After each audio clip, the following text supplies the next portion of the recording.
Subscribe करें और video सबसे पहले अपने मोबाइल पर पाने के लिए बेल आइकन को दबाएं।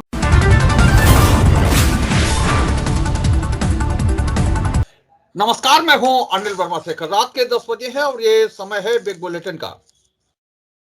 आज पूरे चर्चा रही है कांग्रेस अध्यक्ष मल्लिकार्जुन खड़गे के बयान को लेकर के, और सियासत में पहली बार चूहे और कुत्ते शब्द का इस्तेमाल किया गया है अपने विरोधियों पर वार करने के लिए।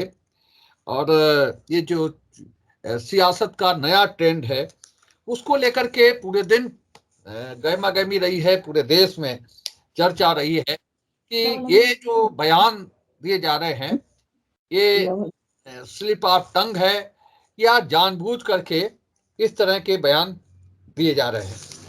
और अभी कुछ दिन पहले हम लोगों ने चर्चा की थी कांग्रेस अध्यक्ष के उस बयान को लेकर के, जिसमें उन्होंने वार किया था अपने विरोधियों पर, प्रधानमंत्री पर खास तौर से। और उसके बाद हम लोगों ने चर्चा की थी राहुल गांधी के बयान पर, जिसमें उन्होंने कहा था कि हमारी सेना पिट रही है। उस बयान को लेकर हम लोगों ने चर्चा की थी। और आज फिर इस तरह का बयान, और खासतौर से कांग्रेस अध्यक्ष की तरफ से बयान आया, कांग्रेस अध्यक्ष का यह बयान है जिसको लेकर के एक बार फिर राजनीति गरमा गई है। दो चीजें उन्होंने कही हैं, एक तो राज्यसभा में उनका बयान है और दूसरा बयान उनका कांग्रेस की रैली में है, भारत जोड़ो यात्रा की रैली में राजस्थान में।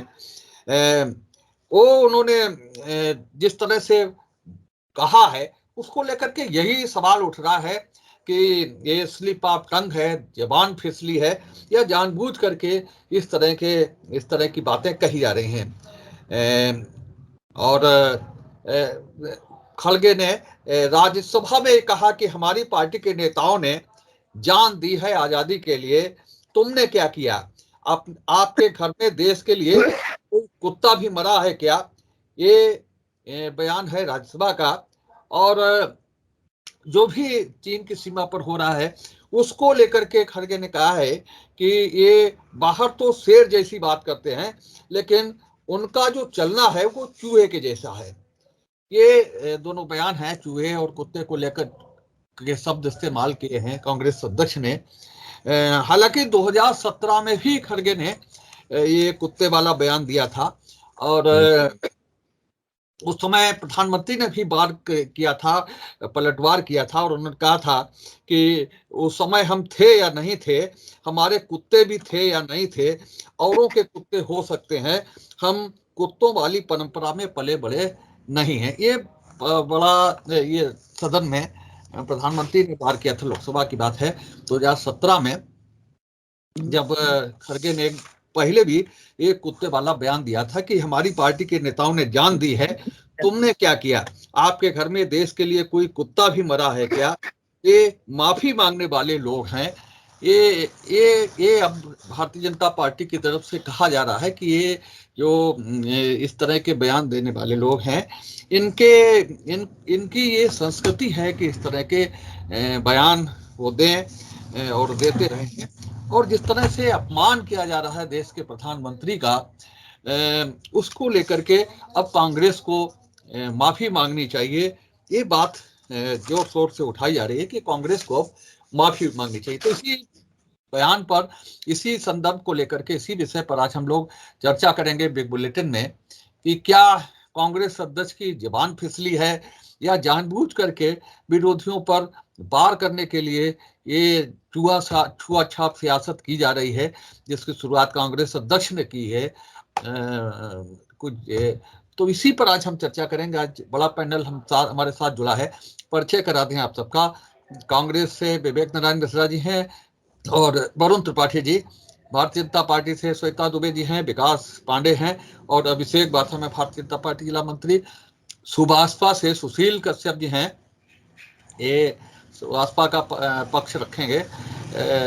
तो ये बड़ा पैनल है और चर्चा की शुरुआत विकास पांडे से करते हैं आज, कि किस तरह से ये जो चल रहा है कुछ अरसे से, कि किस तरह से मधुसूदन मिस्त्री से लेकर के शुरू करें। मधुसूदन मिस्त्री ने कहा था कि हम औकात दिखाएंगे गुजरात के चुनाव में, जब उन्होंने चुनाव घोषणा पत्र जारी किया था रात का, और उसके बाद में बारी बारी से इस तरह के शब्द और इस तरह की राजनीति, क्या मुद्दे नहीं रह गए हैं देश में राजनीति करने के लिए? या जो देश की सबसे बड़ी पार्टी है, सबसे पुरानी पार्टी है, वो ये शब्द इस्तेमाल करके राजनीति को कहाँ ले जाना चाहती है? और उसके जो अध्यक्ष हैं, कांग्रेस अध्यक्ष हैं, वो अगर इस तरह के शब्द इस्तेमाल कर रहे हैं तो क्या मंशा इसके पीछे है और किस तरह की राजनीति कांग्रेस अब करना चाहती है? ये सारी चीजें हैं जिन पर आज हम मंथन करेंगे, अच्छे शब्दों में मंथन करेंगे, आरोप प्रत्यारोप होंगे, लेकिन शब्दों की मर्यादा का ख्याल हम रखेंगे अपनी चर्चा में, ताकि ये चर्चा एक सुव्यवस्थित ढंग से अच्छे अंत तक पहुंचे। इसी अनुरोध के साथ विकास पांडे से अनुरोध करेंगे कि वे ये जो विषय है आज का और जिस तरह की चर्चा है, कांग्रेस अध्यक्ष खास तौर से इतने बड़े पद पर बैठा आदमी अगर इस तरह के शब्दों का इस्तेमाल कर रहा है तो क्या मंशा हो सकती है उसके पीछे? और जाहिर सी बात है कि ये भी कहा गया है कि हम माफी नहीं मांगेंगे, ये भी कहा गया है बार बार। और बड़ी बड़ी रैलियों में, बड़ी बड़ी सदन में बैठ करके अगर इस तरह के शब्द इस्तेमाल प्रधानमंत्री के लिए किए जाते हैं तो क्या संकेत है, राजनीति कहाँ जा रही है और किस दिशा में राजनीति जा रही है और कांग्रेस ऐसा क्यों कर रही है? विकास जी, देखिए बिल्कुल ठीक आपने कहा कि ये कहीं न कहीं एक प्रयोग है। मैं आपको अतीत में लिए चलता हूँ, बहुत बारीकी से समझने का विषय है। असल में ये यकायक दिया बयान नहीं, ये कांग्रेस की सोची-समझी साजिश है। साजिश ऐसे कि पिछले मानसून सत्र में, जब पिछला मानसून सत्र आया, तो राशिद अल्वी ने बयान दिया कि जो जय श्री राम बोलते हैं, वो राक्षस होते हैं। आप समझिए। और सलमान खुर्शीद जी कहते हैं तो हिंदुत्व की तुलना आईएसआईएस से करते हैं। तो ये एक प्रयोग है मुझे लगता है। और इससे पहले जब शीतकालीन सत्र हुआ था तो उस शीतकालीन सत्र में अधीर रंजन चौधरी ने जो हमारी राष्ट्रपति, उन्हें राष्ट्रपत्नी तक कहा था। तो आप, ये एक प्रयोग है मुझे लग रहा है। और इस प्रयोग को समझिए कि शीतकालीन सत्र, संसद के सत्र को डिस्टर्ब करना, उनका जो मूल उद्देश्य है वो है संसद के सत्र को डिस्टर्ब करना। अब देखिए, जैसे ही संसद सत्र खत्म होगा कांग्रेस के लोग शांत हो जाएंगे, अब बहुत ज्यादा हाव हल्ला नहीं करेंगे, ना बयानबाजी करेंगे। वो चाहते हैं कि कैसे भी जो देश के लिए उपयोगी विधेयक हैं, जो भारतीय जनता पार्टी समेत देश के काम आने वाले विधेयक हैं, उन्हें डिस्टर्ब किया जाए, भारत के विकास को डीरेल किया जाए। ये सबसे बड़ी मंशा है कांग्रेस की मुझे लगता है। और इसी मंशा के फलीरूप होकर के कांग्रेस ने ये बयान दिया है। दूसरी चीज, कहीं ना कहीं ये खड़गे जी का फ्रस्ट्रेशन लेवल भी है। आपको याद हो कि जब वो चुनाव प्रक्रिया से गुजर रहे थे और चुनावी प्रक्रिया में किसी ने सवाल कर दिया कि अब आप राष्ट्रीय अध्यक्ष हैं, क्या आप प्रधानमंत्री पद की दौड़ में हो सकते हैं?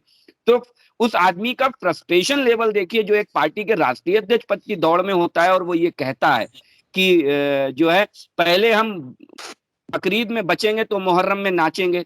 तो आप इस तरीके के बयानों को, मुझे लग रहा है कि ये फ्रस्ट्रेशन लेवल भी दिखा रहा है। दूसरी चीज, मैं बहुत स्पष्ट रूप से कह दूं, मैं हमेशा से कहता हूं कि नेहरू गांधी की परिपाटी को आगे बढ़ाने वाले लोग, जैसे अंग्रेज, आपने कहीं ये सुना होगा, हम सब भारतीय इस कहावत से बहुत अच्छे तरीके से वाकिफ है, dogs and Indian are not allowed.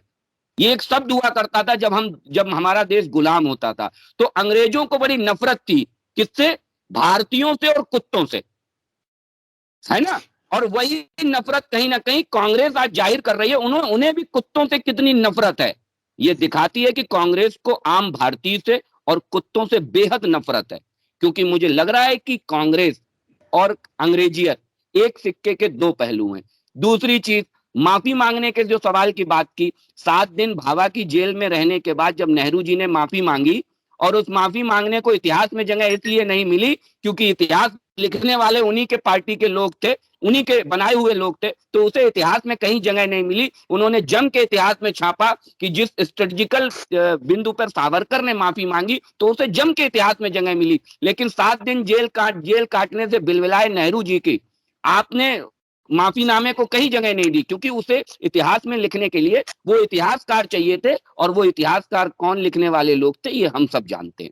तीसरी चीज, जिस पार्टी की स्थापना, मुझे लग रहा है कि एक चीज और विषय महत्वपूर्ण सूच रहा है, जिस पार्टी की स्थापना अंग्रेजियत से हुई हो, एओ ह्यूम ने की हो, और उसके बाद जिस पार्टी के राष्ट्रीय अध्यक्ष लगातार अंग्रेजियत से बने चल रहे हो, चाहे जॉर्ज यूल हो, विलियम वैंडरबिल्ट हो, चाहे आपके अल्फ्रेड बेब हो, तमाम ऐसे राष्ट्रीय अध्यक्ष कांग्रेस के हुए हैं जो अंग्रेजियत के थे, जो अंग्रेज शासनकाल से गुजर के आए हुए लोग थे, जो अंग्रेज के लोग थे, वो इस पार्टी के राष्ट्रीय अध्यक्ष रहे हैं। तो वो भारत की जो स्वाधीनता प्रवृत्ति है, जो स्वाधीनता आंदोलन का हमारा संघर्ष है, उसे नहीं समझ सकते। उनकी नजर में एक विषय मैं बिल्कुल स्पष्ट कर दूं कि आज ये समझ में आ गया कि कांग्रेस की नजर में नेहरू का बलिदान है, इंदिरा का बलिदान है, इंदिरा गांधी का बलिदान है, राजीव गांधी का बलिदान है, लेकिन न मंगल पांडे की शहादत का कोई मूल्य है, न लक्ष्मीबाई की शहादत का कोई मूल्य है, न भगत सिंह की शहादत का कोई मूल्य है, न चंद्रशेखर आजाद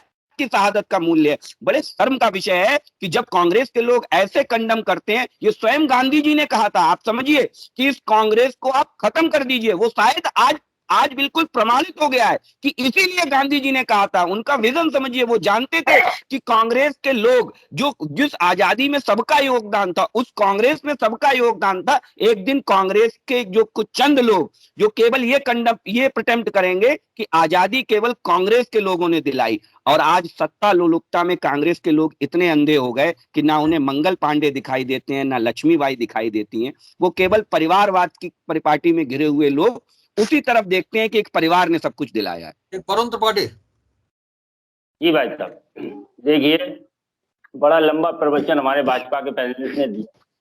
ये बात देशभक्ति और राष्ट्रभक्ति की उसी के संदर्भ में कहीं ना कहीं माननीय राष्ट्रीय अध्यक्ष जी ने बयान दिया। झूला बहुत झुलाया, बहुत अच्छी बात है, काफी झूला झुलाया, लेकिन उसके बावजूद भी चाइना मान नहीं रहा है, क्योंकि कहीं ना कहीं देश हित में और राष्ट्र हित में अगर कोई चीज जो है, देश को अगर कहीं से भी अगर नुकसान होता है तो सच्चा राष्ट्रभक्त वो है जो देश के लिए अपनी जान निछावर कर देता है। तो पूर्व में जिस तरीके से कांग्रेस का इतिहास रहा है, आजादी से पहले से और आजादी के बाद तक, तो कहीं ना कहीं माननीय राष्ट्रीय अध्यक्ष जी की पीला साफ देखी जा सकती है। और बात रही, आप देखिए कि 2.5 वर्ष के अंदर गलवान हो और चाहे ये अभी 9 तारीख की जो घटना हो, उसी के परिप्रेक्ष्य में कहीं ना कहीं उन्होंने जो बयान दिया है उसी के उसमें है। और दूसरी चीज आप देखिए कि किस तरीके की बात करते हैं आप कि अरुणाचल प्रदेश के इन्हीं के भाजपा के सांसद थे, आज से 2.5 वर्ष पहले जिस तरीके से गलवान हुआ था, तो तापिर गांव उनका नाम है सांसद महोदय जी का, और उन्होंने जो ओम बिड़ला जी थे उनके सामने अब ये एक प्रस्ताव रखा था कि किस तरीके से चाइना ने जमीन जो हत्याई है जिस तरीके से, उस पर एक साफ कमेटी गठित होगी। तो भाजपा ने उस आज जो घटना हुई 9 तारीख को जो घटना हुई है, इससे पूर्व में आप समझिए 2 साल बीत चुके, उस कमेटी का कोई अता पता नहीं है। तो सिर्फ ये राष्ट्रभक्ति दिखाने की, और दूसरी चीज ये कि आपने झांसी की रानी की बात की या तमाम आजादी के दीवानों की साफ बात की, क्या कांग्रेस ने कभी इनका खंडन किया है? और आप देखिए कि जिस तरीके से बयान आया है, अगर बयान देखे जाए तो 2014 के बाद माननीय प्रधानमंत्री जी ने, हमारे प्रधानमंत्री जी ने तो बयानों में साहब पूरा इतिहास रचा है।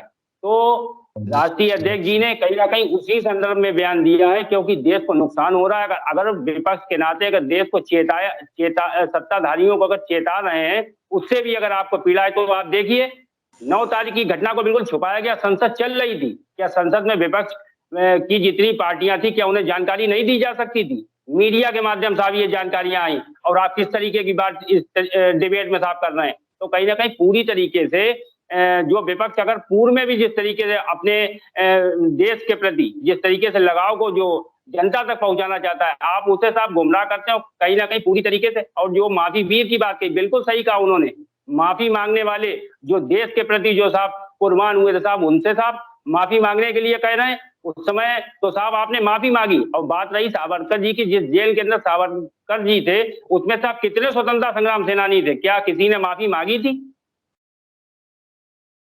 जी सुशील जी, ये मतलब क्या हुआ?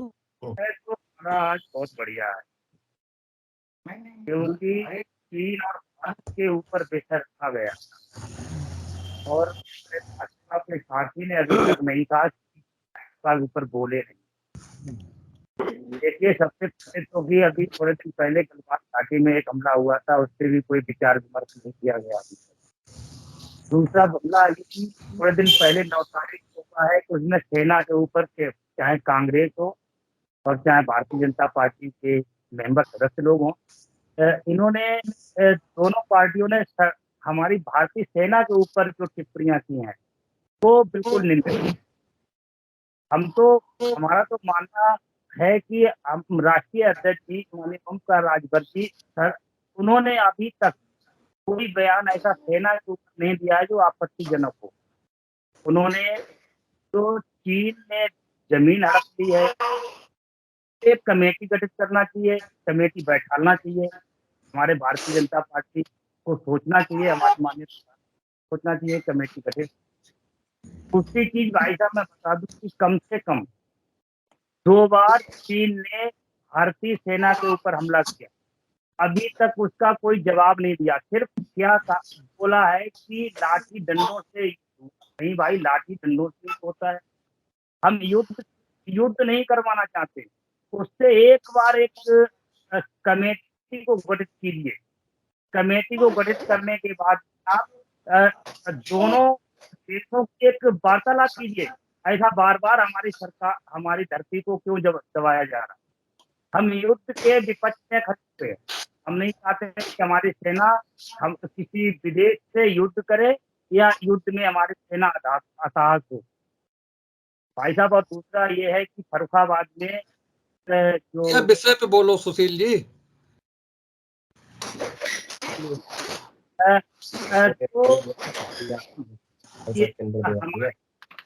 तो जिस तरीके से चीन ने दबाया, लाठी डंडे हमारी सेना ने चलाए।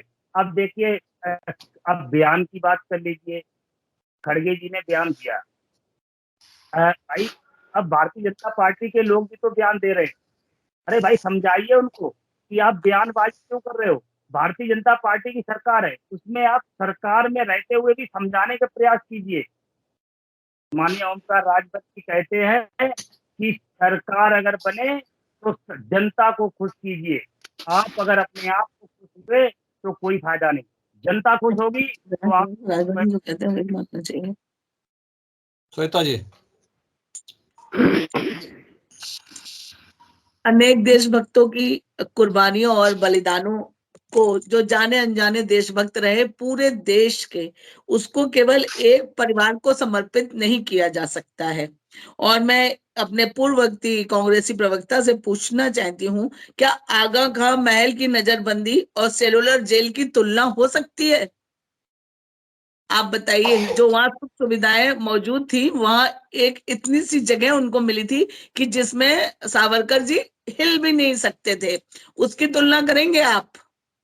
कुर्बानी, क्या कुर्बानी दी है नेहरू, और जो आजादी के लिए कुर्बानी दी है, 100 साल चली है आजादी की लड़ाई, उसमें सिर्फ नेहरू गांधी परिवार ने कुर्बानी दी, इस देश के बाकी लोगों ने कोई कुर्बानी नहीं दी। क्या आप कहीं इस तरह के बयान दे के जिन्होंने आजादी की उसमें अपना बलिदान किया उनका अपमान नहीं कर रहे हैं? जरा सोचिएगा। और ये कौन सी हठ धर्मिता है कांग्रेस की कि वो हमेशा निरंतर इसी तरह के बयान देती चली आ रही है। अभी चुनाव में भी खड़गे जी ने ही कहा मोदी जी को औकात याद दिला देंगे। गुजरात की जनता ने कांग्रेस को कांग्रेस की औकात याद दिला दी। अभी कुछ दिन पूर्व कहा रावण। अरे कितनी स्लिप ऑफ टंग हो रही है, समझ नहीं आ रहा है। आप कहां तक पैचिंग करेंगे? ये आप पैचिंग नहीं कर सकते हैं। ये कोई स्लिप ऑफ टंग नहीं हो रहा है, ये आपकी विचारधारा है, ये आपकी सोच को दर्शा रहा है, आपकी मानसिकता को दर्शा रहा है। इसको बदला नहीं जा सकता है। और ये सिर्फ खड़गे जी का वो नहीं है। खड़गे जी वो कार्य कर रहे हैं जिससे कांग्रेस का आला कमान खुश होता है। वो तभी आगे कंटिन्यू रहेंगे अगर वो इस तरह के बयान देते रहेंगे। और भाषा का सौंदर्य जो होता है वो चयनित शब्दों की सुंदरता में निहित होता है। और भारतीय जनता पार्टी के कार्यकर्ताओं में ये सहज स्वाभाविक रूप से मिलता है, ऐसा नहीं है। और कांग्रेस का तो ये बयान उस तरह का आत्मघाती, मतलब हमको तो कुछ करने ही नहीं पड़ रहा है, कांग्रेस खुद ही कर रही है, आत्मघाती कदम उठा रही है। कभी कुछ बोल रही है, कभी कुछ बोल रही है, और आज बोलते बोलते जिसे कहना चाहिए कि सारी सीमाएं पार हो गई, कुत्ता और चूहे तक पहुंच गए हम। भारत का प्रधानमंत्री, एक लोकतांत्रिक देश का प्रधानमंत्री पूरे देश का गौरव होता है। अगर उसको उसकी तुलना कुत्ते या चूहे से कर दी जाए तो क्या ये देश के लिए गौरव का विषय है। कभी तो हम पार्टी राजनीति से ऊपर उठ जाएं और हमने एक पार्टी विशेष, एक परिवार विशेष को इतना ऊंचा स्थान दे दिया कि उससे भारत भी नीचे हो गया, देश भी नीचे हो गया, और देश की स्वतंत्रता के लिए बलिदान हुए लाखों करोड़ों स्वतंत्रता सेनानियों को भी हमने बुलाने का प्रयास किया है। तो कहीं ना कहीं ये बयान अत्यंत दुर्भाग्यपूर्ण एवं जिसे कहना चाहिए बेहद अफसोसजनक है। और ऊपर से हट धर्मिता ये है कि हम इस पर माफी भी नहीं मांगेंगे। जो हुआ वो हुआ, मतलब हम उस पर अडिग हैं कि जो कहा वो एकदम सही है। ये आपकी उस परंपरा को, जो आपकी मानसिकता है, राजतंत्र अभी समाप्त नहीं हुआ है आपके दिमाग में कि मतलब हम राजा है, बाकी लोग प्रजा है, सब कुत्ते की तरह हैं। मैं तो, उन्होंने मोदी जी से पूछा, मैं खड़गे जी से पूछना चाहती हूँ कि उनके परिवार में किसी ने कुर्बानी दी है क्या स्वतंत्रता संग्राम में, वो उसका उल्लेख करें। जैसे वो, अब ये तो अजीब सा प्रश्न है कि क्या सारे लोगों से ये पूछा जाएगा जो राजनीति में है कि उनके परिवार में किसने किसने कुर्बानी दी है और किसने किसने कुर्बानी नहीं दी है। अब जो इसने कुर्बानी दी होगी वही राजनीति करने के योग्य है, बाकी लोग सब अयोग्य हो जाएंगे। ये किस तरह का प्रश्न है? ये जरूरत से ज्यादा, मतलब क्या कहा जाए, कांग्रेस किस अस्थिरता और कैसे बयानबाजी का शिकार हो रही है, इसका जवाब तो शायद विवेक जी बेहतर रूप से दे पाएंगे कि इसके पीछे कांग्रेस की क्या मंशा है। अभिषेक जी। ये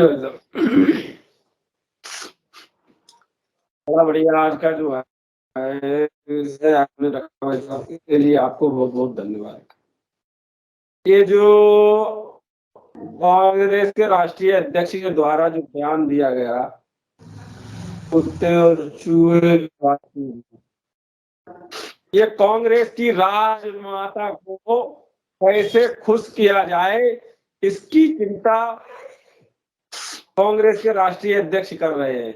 और ये कोई नई बात नहीं है, कांग्रेस में जो है बयान वीरों की कमी नहीं है, आए समय पर ऐसे बयान देते रहते हैं, चाहे वो दिग्विजय सिंह जी हो। दिग्विजय सिंह जैसे ही भारत के गृह मंत्री जी ने धारा 370 हटाने का काम किया, तो उसके बाद दिग्विजय सिंह का बयान आया था कि अगर कांग्रेस सत्ता में आई तो धारा 370 पुनः करा देंगे। जो 70 साल का कोड कांग्रेस के द्वारा दिया गया था, उसको भारतीय जनता पार्टी की सरकार ने खत्म करने का काम किया। और वही कांग्रेस पुनः दोहरा रही है कि अगर हम सत्ता में वापस आए तो हम धारा 370 पुनः लागू कर देंगे। और अभी आदरणीय कांग्रेस के प्रवक्ता कह रहे हैं कि वो सच्चे राष्ट्रभक्त है। अगर सच्चे राष्ट्रभक्त होते तो 70 वर्ष तक जम्मू कश्मीर के अंदर धारा 370 नहीं लगी रहती। धारा 370 जो है 5 और 10 साल के अंतराल पे ही खत्म कर दी जाती 1947 के बाद। लेकिन कांग्रेस उसको कैसे वोट बैंक बनाए रहे, उससे कैसे जो है पाकिस्तानी घुसपैठी है, हिंदुस्तान में आकर घुसपैठ करे, हमारी सेना के ऊपर प्रहार करे या आघात करे, इसकी चिंता कांग्रेस करती रही। जब भी कोई बड़े आतंकवादी पकड़े गए, कांग्रेस के नेता साहब पैरवी में नजर आते हैं। कैसे राष्ट्रभक्त हैं मुझे समझ में नहीं आता है। तो देश के ताज जैसे होटल के ऊपर हमला करने वालों की पैरवी करने वाले राष्ट्रभक्त नहीं हो सकते हैं, तो राष्ट्रद्रोही हो सकते हैं, राष्ट्रद्रोही राष्ट्रभक्त नहीं हो सकते। और कांग्रेस राष्ट्रभक्ति का चोला ना ओढ़े तो ज्यादा बेहतर है। कांग्रेस ने जितना नुकसान हिंदुस्तान का किया है, शायद ही है कि भविष्य में कोई पार्टी भारत का इतना नुकसान करे। भारत में रहते हुए, भारत की हुकूमत करते हुए, भारत में सत्ता चलाते हुए सबसे ज्यादा अगर किसी पार्टी ने नुकसान किया है तो उस पार्टी का नाम है कांग्रेस। कांग्रेस ने, लोग कहते साहब हिंदुस्तान पाकिस्तान का बंटवारा हुआ, लोग आरोप लगाते हैं राष्ट्रीय स्वयंसेवक संघ, आरोप लगाते हैं भारतीय जनता पार्टी के ऊपर। साहब उस समय भारतीय जनता पार्टी जो है नहीं थी, उस समय कांग्रेस थी। जब आपने देश के 3 टुकड़े करा दिए थे, एक पूर्वी पाकिस्तान बना दिया था, एक पश्चिमी पाकिस्तान बना दिया था, और 20 से 22 किलोमीटर चौड़ा एक गलियारा भी दे दिया था कि हिंदुस्तान में जहां इच्छा हो वहां आप उपद्रव करिए। ये कांग्रेस की ही देन थी, ये नेहरू गांधी परिवार की ही देन थी, भारतीय जनता पार्टी की देन नहीं थी। कांग्रेस सत्ता में थी तो क्या स्थिति थी कि हमारे सेना के सैनिकों के सिर काटकर और उनको फुटबॉल बनाकर पाकिस्तान के सैनिक खेलते थे, और कांग्रेस का एक भी मंत्री, एक भी नेता पाकिस्तान के खिलाफ बयान नहीं देता था, और ये नकारते थे कि ये भारत के सैनिक के सिर नहीं हो सकते, नहीं है, ये कांग्रेस पाकिस्तान के ही लोगों के सिर हैं। ये कांग्रेस बयानों में ज्यादा माहिर है, कैसे बड़े बयान दिए जाए, कैसे देश की जनता को गुमराह किया जाए। साहब 70 साल आपने पूरे भारत की जनता को गुमराह करके जो है राज किया, लेकिन भविष्य में अब जो है जनता ने तय कर लिया है कि अब गुमराह कर कोई राजनीति हम पर हुकूमत नहीं कर सकता है और कोई सत्ता नहीं चला सकता है। जो काम करेगा वही आगे सत्ता में रहेगा। विवेक जी जवाब दीजिए जल्दी से। जी देखिए, विषय तो आपने बहुत अच्छा रखा है, बहुत सार्थक है, और आज इस आपके विषय से एक चीज और निकलती है कि देश बड़ा है या व्यक्ति बड़ा है। शब्दों का अर्थ अपनी जगह है, ये इस बात से कोई इनकार नहीं कर सकता है। और दूसरी बात, इस डिबेट शुरू करने के पहले हम शब्दों की अगर आप बात कर रहे हैं तो अभी इस डिबेट में 135 साल पुरानी पार्टी को, जिसकी देश की आज़ादी में योगदान रहा, उसको अंधे बता दिया। अब अंधा शब्द इस्तेमाल करना, एक आप सोच सकते हैं ये कौन सा शब्द है ये जो अच्छा कहा जा सकता, अंधे शब्द का इस्तेमाल किया एक पार्टी के लिए। दूसरी बात अभी हुई कि कांग्रेस ने इस देश का बहुत नुकसान किया। नहीं कहेंगे कि जो एक औलाद होती है वो बाप की प्रॉपर्टी बेचती भी है और कहती है हमारे बाप ने कुछ नहीं किया हमारे लिए। तो अब इससे आप समझ सकते हैं कि कांग्रेस ने कितना नुकसान किया है, कांग्रेस ने देश को बनाया। अब मूल विषय पे आते हैं। जो बात है ये देखिए, इसमें मेन बात है कि जो शब्द की आप बात कर रहे हैं या आपने कि चूहा या कुत्ते का जो इस्तेमाल किया गया, तो अगर शब्दों की बात करें तो इससे पहले ही हमारे माननीय प्रधानमंत्री जी की हम अगर कहें तो लोकतंत्र का मंदिर यानी संसद हॉल, उसके अंदर प्रधानमंत्री जी ने स्वयं एक महिला से विदेशी बाला का शब्द का इस्तेमाल किया, सूप रखा वाली हंसी का इस्तेमाल किया, तो ये भी शब्द थे। दूसरा, एक प्रधानमंत्री जो संवैधानिक पद की आप बात करते हैं तो ये 56 इंच का सीना है, ये एक संवैधानिक पद के उम्मीदवार के शब्द नहीं हो सकते हैं। चौराहे पे हमें खड़े करके जो चाहे सजा दे देना, ये एक प्रधानमंत्री के पद के स्तर के व्यक्ति को शोभा नहीं देते हैं ये। और दूसरी बात आती है कि जो अब ये आपने बात कही कि जो खड़गे जी का बयान आप जिसका आज लेके डिबेट हो रही है, ये एक बयान, इसका प्रसंग देखिए, आपने राज्यसभा का बयान भी देखा होगा और रैली का भी। ये एक कहा गया था कि जो एक भारत तोड़ो की बात करी जा रही है, उनको जवाब देने के लिए ये बात कही थी कि आज जो भारत तोड़ कहते हैं, भारत तोड़ो यात्रा है, तो ये वो लोग कह रहे हैं जिनका आज़ादी में कोई योगदान नहीं था। हमारी पार्टी ने तो बलिदान दिए हैं। आपकी पार्टी के, आपके यहाँ से कोई कुत्ता था, उस पर ये बात कही थी। जैसा कि भी कहा हमारी भाजपा की प्रवक्ता ने कि हर आदमी से सवाल करेंगे, ये भाजपा की तरह सवाल नहीं करती कांग्रेस है, ये हर आदमी से बात नहीं थी, ये एक पार्टी को बताया था खड़गे जी ने कि हमारी वो पार्टी है जहाँ से बलिदान दिए गए।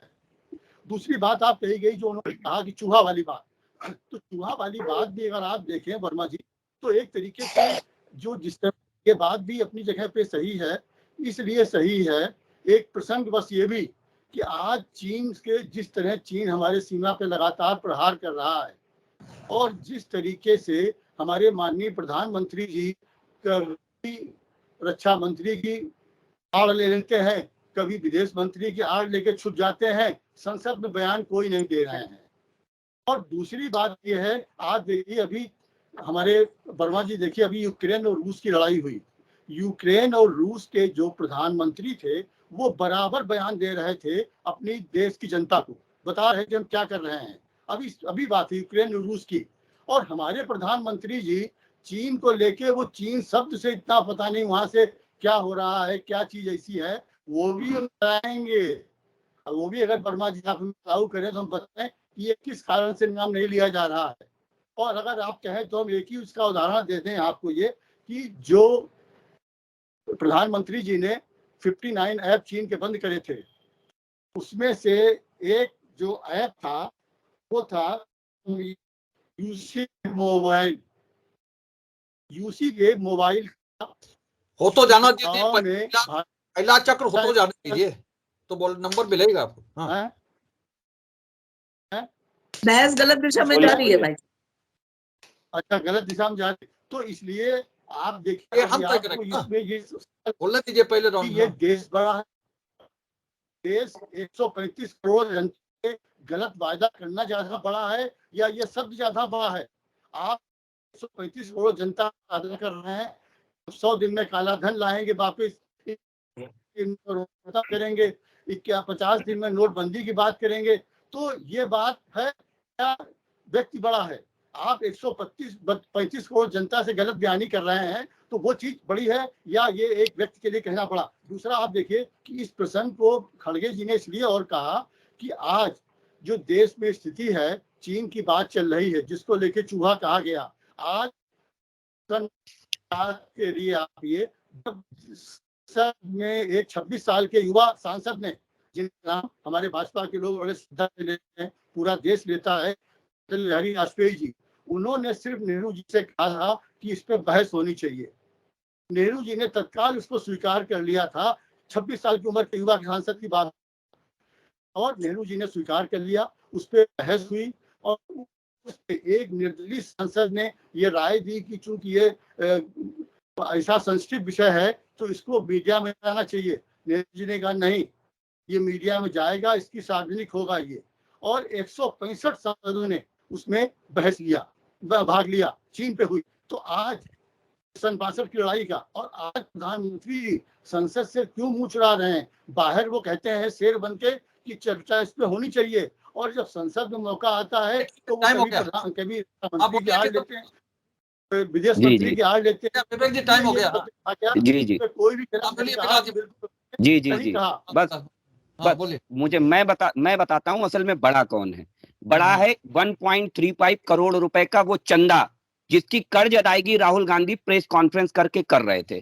पहली चीज आप समझिए, क्योंकि आप ये समझिए कि राहुल गांधी जैसा आदमी भारतीय राष्ट्रीय कांग्रेस जिसका अभी आप बड़ी छाती पीट रहे थे कि हमारी इतनी बड़ी पुरानी कांग्रेस है, 60 साल से हमने इस देश में शासन किया, उसका पूर्व राष्ट्रीय अध्यक्ष सबसे बड़ा नेता ये नहीं समझ पाता है कि हमारी सेना इतनी कमजोर है कि वो पिटती रहेगी क्या? वो कर्ज अदायगी थी राहुल गांधी की चाइना के प्रति। आप समझिए, देश के रक्षा मंत्री के बयान को तवज्जो नहीं देंगे कांग्रेस के लोग, चलेगा, कोई दिक्कत नहीं। देश के गृह मंत्री के बयान को तवज्जो नहीं देंगे, चलेगा, कोई दिक्कत नहीं। पूर्वोत्तर कमांड के बड़े अधिकारी ने आकर के जब ये बयान दिया, बाकायदा मीडिया ब्रीफिंग में ये बयान दिया कि हमारी 1 इंच भी जमीन कहीं नहीं गई है, लेकिन कांग्रेस के लोग हैं कि कौवा नाक ले गया, और चाह रहे हैं कि जबरदस्ती जो नाक कहीं गई नहीं है उस पर जांच बैठाल दी जाए और उस पर जांच हो जाए। दूसरी चीज, गलवान में यही स्थिति कांग्रेस की हमेशा रहती है। असल में दिक्कत क्या है कि कांग्रेस का नजरिया है यही कि दोहरे दृष्टिकोण से कांग्रेस देती है। गलवान में जब हमारे 20 सैनिक शहीद हुए तो कांग्रेस का रवैया क्या था कि नहीं साहब, हमारे सैनिक मर गए और हमारा ये हो गया, हमारी जमीन कब्जा ली, यही स्थिति थी ना। लेकिन जब अमेरिका के एक बड़े अधिकारी ने अपनी रिपोर्ट में यह खुलासा किया कि चाइना को बड़ी हानि हुई, तब भी हमें कांग्रेस को कोई फर्क नहीं पड़ा। लेकिन उसके बाद चाइना के एक बड़े अधिकारी ने 6 महीने बाद ये बयान जारी करके कहा, बाकायदा एक चाइनीज अखबार में इंटरव्यू आया कि हमारे 45 से भी ज्यादा सैनिक मारे गए। पूरी कांग्रेस में एक प्रवक्ता ढूंढने नहीं मिला कि बयान दे जाता। पूरी कांग्रेस के नेताओं के मुंह का सूख गया। ये कांग्रेस का दोहरा रवैया इस देश के प्रति। 40,000 किलोमीटर तस्तरी में रख के चाइना को दे देने वाले आज हमसे जमीन की बात कर रहे हैं। जी, मैकमोहन रेखा भूल गए शायद, ये जो राजीव गांधी जी ने समझाई थी। आज इनको चाइना बहुत याद आ रहा है। राजनाथ सिंह जी ने बताया है कि सबसे बड़ा ये वो हुआ है चीन पर जो अभी किया है, इससे पहले चीन को कभी ऐसे नहीं हरा पाए थे। और जो हमारा बॉर्डर है लद्दाख और असम में पक्की सड़कें बनवाई गई हैं जो जवाहरलाल नेहरू जी के काल से, जब तक कांग्रेस का काल रहा, कभी नहीं बनी है। ये बात मोदी जी ने स्वयं बताई है। अब इसके पीछे का कारण के लिए तो बहुत लंबी डिबेट हो जाएगी। चलिए और रही बात भाई साहब, मतलब मैकमोहन रेखा पर भी विचार व्यक्त कीजिएगा। और इस समय जो अंतरराष्ट्रीय व्यापार वो है WTO, उसके अंतर्गत आप एकदम से बैन नहीं कर सकते हैं कोई चीज। ये तो जन सामान्य है कि हम चीनी चीजों का बहिष्कार करें, धीरे धीरे वो चीज चलन से बाहर हो सकती है। और रही बात सेना पे बयान देना, कि सेना की सारी चीजें अगर ओपन कर दी जाएंगी, वो अपनी जानकारियां अगर बयान दे दिया जाएगा, तो फिर फायदा ही क्या है। चलिए और ठीक। अगर बयान दे भी दिया जाएगा तो आप कौन सा विश्वास मान लेंगे? आपको तो हमेशा यही लगता है। कॉमनवेल्थ गेम में बड़े ठेके दिए थे चीनी कंपनियों को। विकास जी हो गया, अब जवाब सुन लीजिए। कहाँ बोलिए भाई कांग्रेस। हाँ देखिए, हाँ। 9 तारीख को तवांग में चीन ने वो किया, घुसपैठ करी। 13 तारीख को जब राजनाथ सिंह जी बोलने खड़े हुए संसद में, तो उन्होंने खुद स्वीकार किया, कबूल किया कि हमारी सीमा के अंदर हजारों स्क्वायर किलोमीटर पे चीन ने कब्जा कर लिया। रक्षा मंत्री देश के उन्होंने इस बात को। दूसरी बात है कि अब आप कहते हैं कि गलवान की बात, गलवान में वर्मा जी इस समय है कि जो कॉन्फ्लिक्ट हुआ था से, जहाँ पे हमारे लोग, जहाँ पे कि गलवान में, वहाँ पे जहाँ हमारे किसान वहाँ कहते हैं कि जहाँ पे हमारे पशु चारा चढ़ने जाते थे, आज उस जगह पे चीन का कब्जा है। कोई कब्जा नहीं है भाई साहब, बल्कि खदेड़ के आए हैं उनको उनकी चौकी तक, वो अंदर तक नहीं। गलत बात मत बोलिए भाई साहब, गलत बात ये है। कांग्रेस वाले मुझे लग रहा है चरवाहे के भेष में गए थे क्या वहां देखने के लिए? क्या चरवाहे के भेष में गए थे?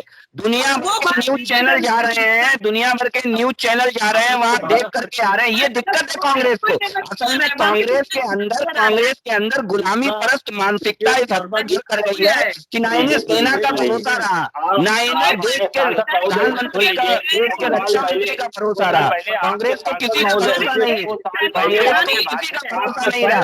ये दिक्कत कांग्रेस को। कहीं एक दिन कांग्रेस के लोग ये ना कहते कि हमें राहुल गांधी का भरोसा नहीं है, हो सकता है कि कांग्रेस के कि हमें राहुल गांधी का भी भरोसा नहीं है। भाजपा के स्वयं के सांसद अरुणाचल प्रदेश से आते हैं और उनका नाम उन्होंने स्वयं अपनी सरकार को साफ बताया था, ओम बिरला जी को बताया। 2 साल हो गए उनकी बात को रखते हुए, क्या कोई कमेटी बनी? भाजपा के हमारे साथी ये बताएं। स्वयं का आपका भाजपा का सांसद अरुणाचल प्रदेश से आता है, उसने उसी मुद्दे पे ओम बिरला जी को एक अपना पूरा प्रपोजल दिया। उस पे 2 साल बीत चुके। सलमान के बाद दूसरी स्ट्राइक ये की है चाइना ने। उसके बाद 2 सालों में आपने क्या कंसीडर किया? आपकी गवर्नमेंट ने क्या कंसीडर किया? मैकमोहन रेखा पर कमेटी बनी थी, ये जवाब दीजिए। बैन कर दिया है, मोदी जी ने जम्मू कश्मीर लगाने का संबंध है, इसके बारे में कोई भी नहीं बोलना चाहते हैं। कांग्रेस और भाजपा दोनों लोगों से पूछना चाहते हैं कि क्या अरुणाचल प्रदेश और तिब्बत भारत का हिस्सा थे या हैं? आप बताइए। अरुणाचल प्रदेश और भाई ये जनरल विषय पर ही ये भी जमीन हटती गई, ये भी जमीन हटती गई। सोने पे बैठ के क्या प्रश्न पूछ रहे हैं? मैं बताइए ना, आप बताइए। कंपनी को दिया गया, क्यों दिया गया बताइए। अच्छा, दूसरी चीज दिया गया और क्यों दिया गया, और उसके ऊपर जो चुनाव हो रहे थे गुजरात में, जो वहाँ का मेन अखबार है ग्लोबल टाइम्स, उसने मोदी जी के बारे में क्या लिखा ये बताइए पहले आप, सारी चीज साफ हो जाएगी। आप अगर जानते हैं, आप भाजपा के हैं, मोदी पे क्या लिखा वो लेफ्ट राइट उनकी इस पर विचार करें भाई साहब। ₹1000 का जिसको ठेका दिया गया वो कौन कंपनी है? क्या उससे रिश्ते? दुनिया की चौथी सबसे अमीर होने वाली महिला का खिताब भी उसी ग्लोबल टाइम्स ने दिया था। लेकिन कांग्रेस की दिक्कत क्या है कि वो अपने गिरेबान में कभी झांकना नहीं चाहती। असल में दिक्कत कहाँ पे? कांग्रेस विश्वसनीय पार्टी है, ना कभी देश के लिए विश्वसनीय रही कि अंग्रेजों के साथ भी मिले रहे और आजादी का बिगुल भी बजाते रहे। ये कांग्रेस का दौरा चरित्र बहुत पुराना है। अंग्रेजों के साथ भी आप मिले रहे और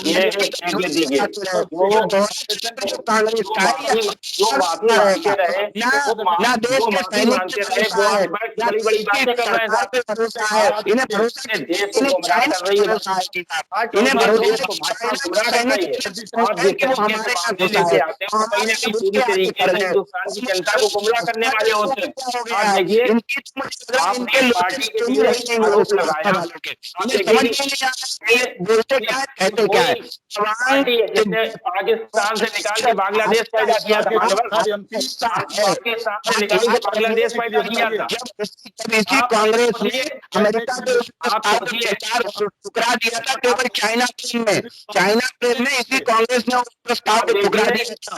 जब अमेरिका ने ये कहा व्यापार गलवान के बाद बढ़ा है, व्यापार चाइना से गलवान, चाइना से जो गलवान की जो घटना हुई थी, चाइना ने जो की थी, उससे व्यापार और बढ़ गया। अब आप कहने साहब हम चाइनीज सामान का बहिष्कार कर रहे हैं, उनके ऐप का बहिष्कार कर रहे हैं, व्यापार बढ़ा है। और दूसरी चीज आप देखिए, बफर जोन किसने बनाई? बफर जोन आप देखिए कि गलवान की घटना के बाद आपने व्यापार कितने गुना बढ़ा दिया है। आप देखिए उग्रवादियों को छोड़ने वाली साहब सरकार आज वो राजनीति की बात करती है, शानदार हाईजे के आदम मान्यवर किस तरीके से उग्रवादियों को छोड़ा गया। ये भी बताइए बीओआर ने जहां कांग्रेस के शासन में है, मालूम है दर्द होगा, मालूम है दर्द भी होगा। बॉर्डर पर पाकिस्तान से बांग्लादेश पैदा किया था, ये वही पार्टी है जिसने पाकिस्तान से बांग्लादेश पैदा किया था मान्यवर। सुन लीजिए, पाकिस्तान से बांग्लादेश पैदा हुआ था। देखिए सोचिए ना और अभी आपके प्रवक्ता कह रहे थे कि 70 साल में तो आपने भी तो सरकार चलाई है। एक भाजपा के हमारे साथी कह रहे भाजपा के प्रवक्ता कह रहे 70 साल, तो स्वयं भी दोनों लोग कंफ्यूज है। एक प्रवक्ता कह रहा 60 वर्ष और एक प्रवक्ता कह रहा 70 वर्ष। चाइना की आर्मी पे भरोसा है या भारत की आर्मी पे, ये कांग्रेस के प्रवक्ता बताते हैं। चाइना की आर्मी पे भरोसा है, भारत की आर्मी पे, ये जवाब हमें देने का। भारतीय सेना को सल्यूट, भारतीय सेना को सल्यूट। चलिए आज की बिग बुलेटिन की इस बहस को यही समाप्त कर रहे हैं। आज हम लोगों ने कांग्रेस अध्यक्ष खड़गे के इस बयान पर चर्चा की और राजनीति किस दिशा में जा रही है, कुत्ते और बिल्ली से राजनीति के जो बड़े शिखर पुरुष हैं उनको जोड़ा जा रहा है, इस पर आज हम लोगों ने चर्चा की। निश्चित रूप से चिंतनीय विषय है कि देश के प्रधानमंत्री को इन शब्दों से तुलना की जा रही है। आज की इस बहस में बस इतना ही। आज की बहस में भाग लेने के लिए श्वेता जी का, अभिषेक का, विकास का, विवेक जी का, वरुण त्रिपाठी का और सुशील का बहुत बहुत धन्यवाद। हम अगले दिन फिर मिलेंगे नई चर्चा को लेकर, नए विषय को लेकर। तब तक के लिए इजाजत दीजिए। शुभ रात्रि। मैं हर पल हर जगह था, जब भी समय मिली करवट मैं वहीं था। आने वाली सरकार जब भी कोई दौर गुजरा है मैं वहीं था। आंखों में किसी के गम थे, चाहे चेहरों पर किसी के खुशी, तब भी मैं वहीं था। कैसे भी हालात रहे हों, बिना खौफ हम डटे रहे। मैं हर पल हर जगह हूं, खबरों की सच्चाई और गहराई में। उम्मीद है आपको हमारी ये खबर पसंद आई होगी। आप इसे लाइक करिए, अपने दोस्तों के साथ शेयर करिए और उस पर कमेंट करिए। अगर आप पहली बार हमारे चैनल से जुड़े हैं तो चैनल को सब्सक्राइब करना मत भूलिए। यही निवेदन आपसे है।